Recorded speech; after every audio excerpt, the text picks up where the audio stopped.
Hey, what's up, you guys? This is Jordan. Welcome to my YouTube channel.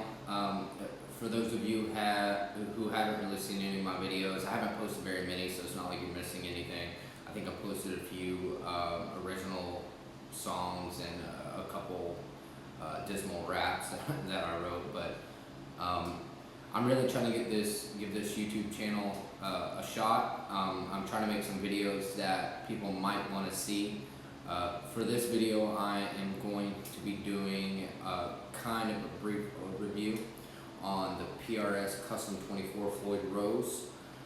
I bought this guitar, I don't know, 4 or 5 months ago, and have thoroughly enjoyed it.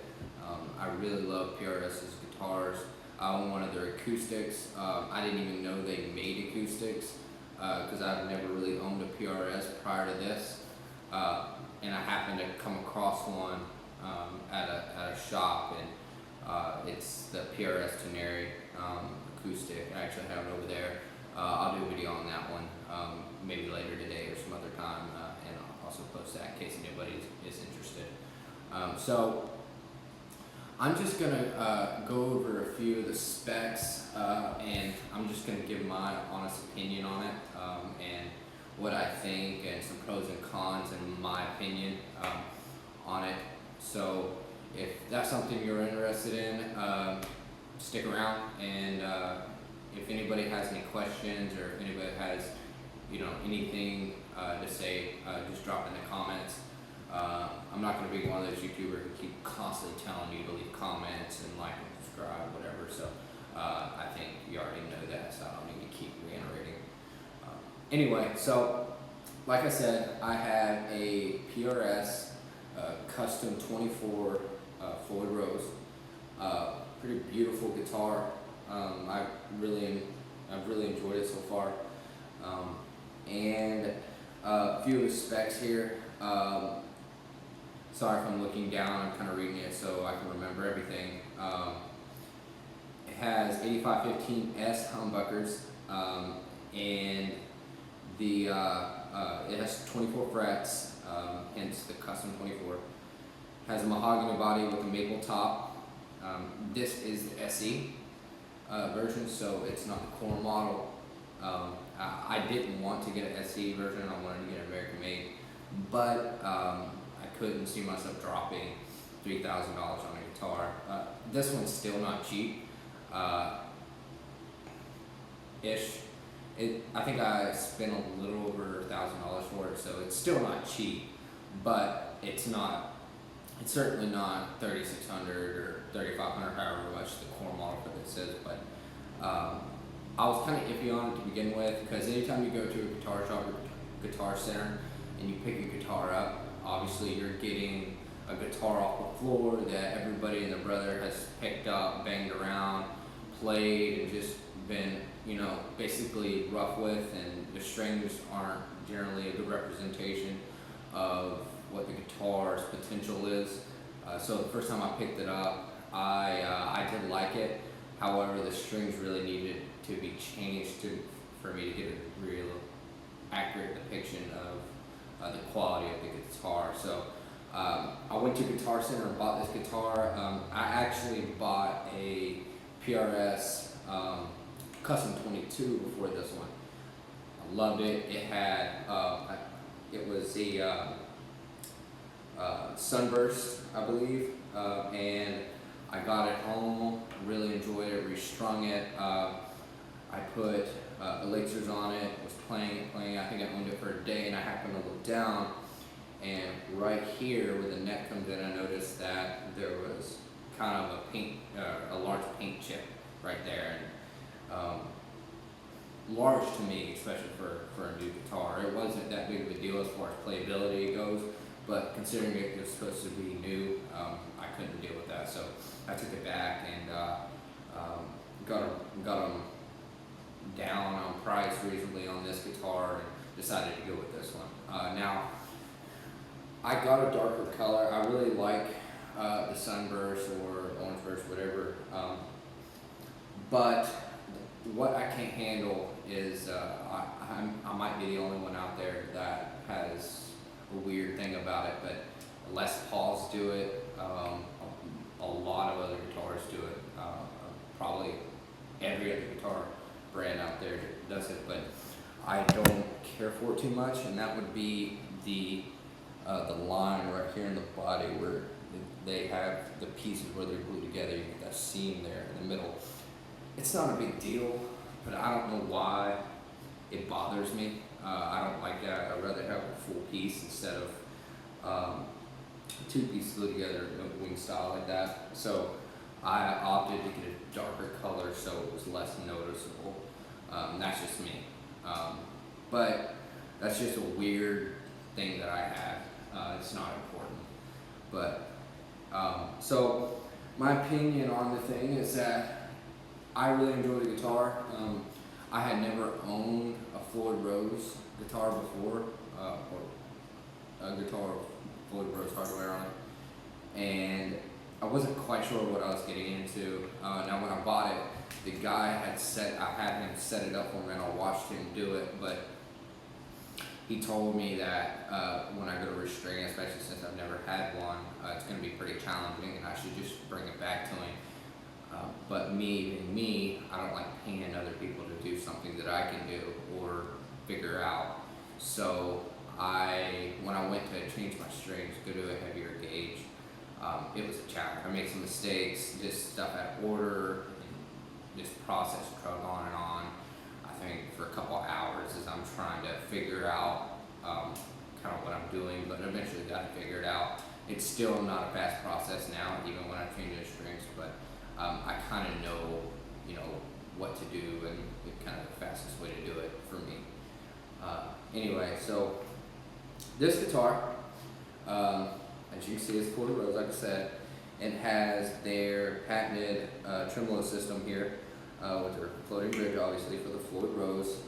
Now, this is great if you're into dive bombing or any fluttering or anything like that, because it's really good at staying in tune. So you really don't have to worry about if you're dive bombing it pretty heavy. You play metal or whatever it is, you don't have to really worry about it going out of tune. They still can. They just don't go out. They don't go out of tune as much as some other ones would. Now, the first thing I will say is that whenever you go to string this, that I found, the guy at Guitar Center was actually stringing it with the ball end of the string up here, and would feed it in this way with the ball through here.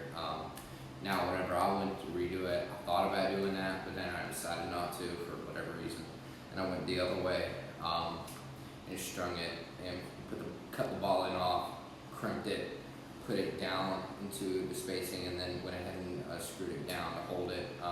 And the first time I tried that, when I did the low E string, I went to tighten it. It actually unraveled the E string because at the end where I cut it, because I was using plain strings that weren't wound, whenever you cut the end off of it, they can unravel, put enough stress on it. So it did unravel, so I had to just replace that with one string and redo that.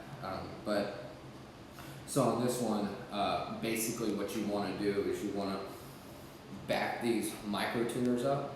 See, on Floyd Rose, most of your tuning is going to happen down here. That is whenever you get everything locked in. You're going to do any minor adjustments down here, and you're going to lock the strings up here with the locking nut here. So you don't really tune up here. That's something that's really weird, is tuning, hitting here, and then tuning it down here instead of up here.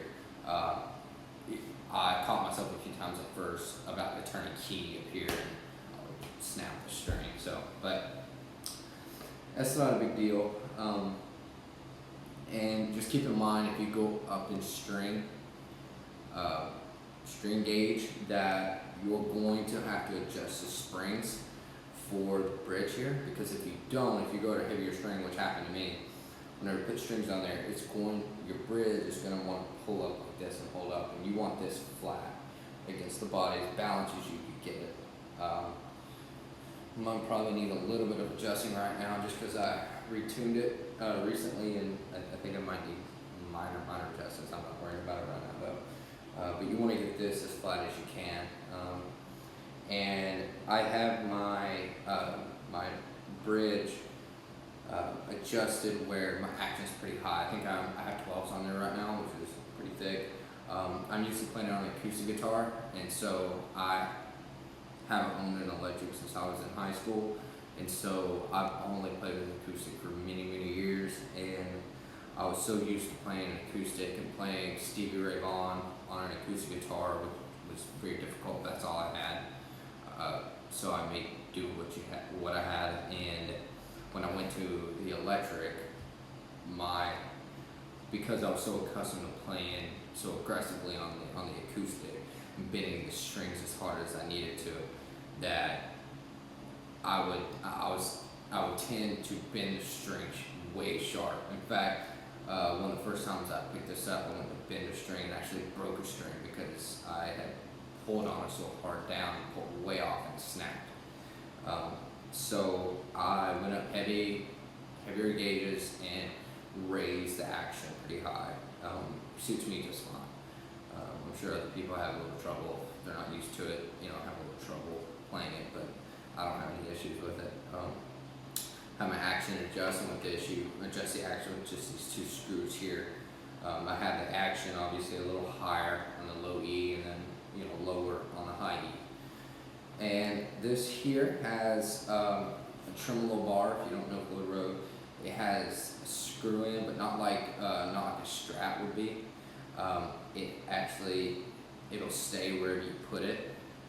It has the little nut around there where you screw it in, you kind of tighten it up, it'll just kind of stay wherever it just doesn't flop around.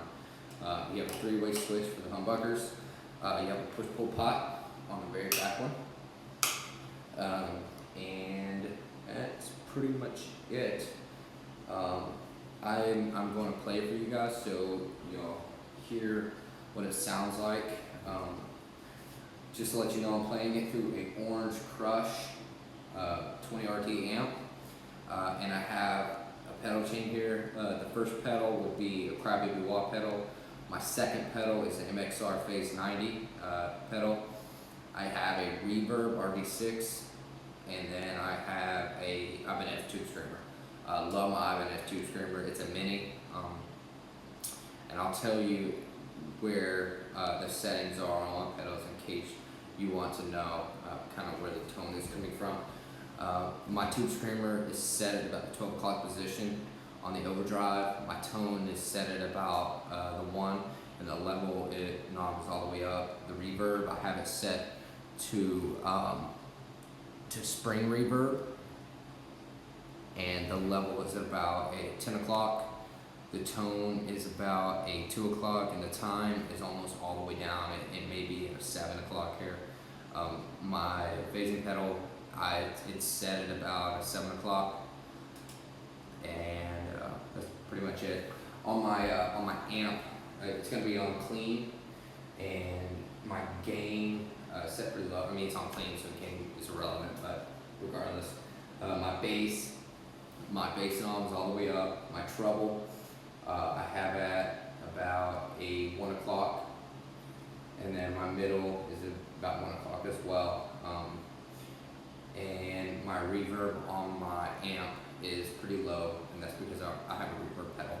I don't want to overdo it. Right now, I have a room in my house that I allotted for music, but had a little issue is that it does have natural reverb in this room, so you can probably tell, by me talking, it has some natural reverb in this room. So when I do use the reverb pedal, sometimes it's too much, but depending on what I'm doing, I may use it or may not. And the only other issues I have as well is that I do have a little bit of interference in here, especially when the gain's high. It wants to buzz a little bit, and that's because of the electrical in the room. But it is what it is. I really didn't want to take everything out to the garage. It's cold right now, so it's cold in South Carolina right now, so I don't want to take it outside the garage. So anyway, I'm done talking. I'm going to do a review on this beautiful PRS Custom 24 Floyd Rose.